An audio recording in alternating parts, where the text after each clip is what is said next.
ఇక హనుమకొండ జిల్లా దామోర కేంద్రంలో సుమారు 500 మంది బీఆర్ఎస్ కార్యకర్తలు కాంగ్రెస్ లో చేరారు. వీరిని పరకాల ఎమ్మెల్యే రేవూరి ప్రకాష్ రెడ్డి కండువా కప్పి పార్టీలోకి ఆహ్వానించారు. సీఎం రేవంత్ రెడ్డి నాయకత్వంలో ఎంపీ అభ్యర్థి కడియం కావ్య గెలుపు లక్ష్యంగా పనిచేస్తామని బీఆర్ఎస్ పార్టీని వీడిన బిల్లా రమణారెడ్డి తెలిపారు.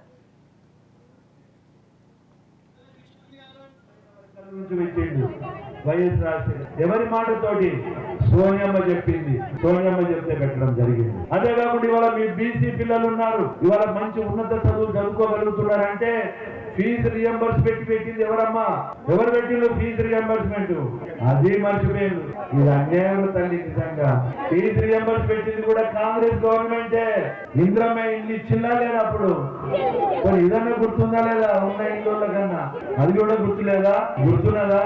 ఇంద్రమ్మ ఇల్లు ఇచ్చింది కాంగ్రెస్ గవర్నమెంట్. మరి 10 సంవత్సరాలు అక్కడ బీజేపీ ఇచ్చింది, ఇక్కడ బీఆర్ఎస్ ఇచ్చింది. ఎన్నికలు వచ్చారు, ఓట్లు వచ్చారు, 1000 రూపాయలు ఇస్తే ఓట్లు వేయడం. ఇక మన భవిష్యత్తును మనం 1000 రూపాయలకు అమ్ముకుందామా? దయచేసి ఆలోచించండి. అందులోంచి మళ్ళీ ఒక అవకాశం మీకు వచ్చింది.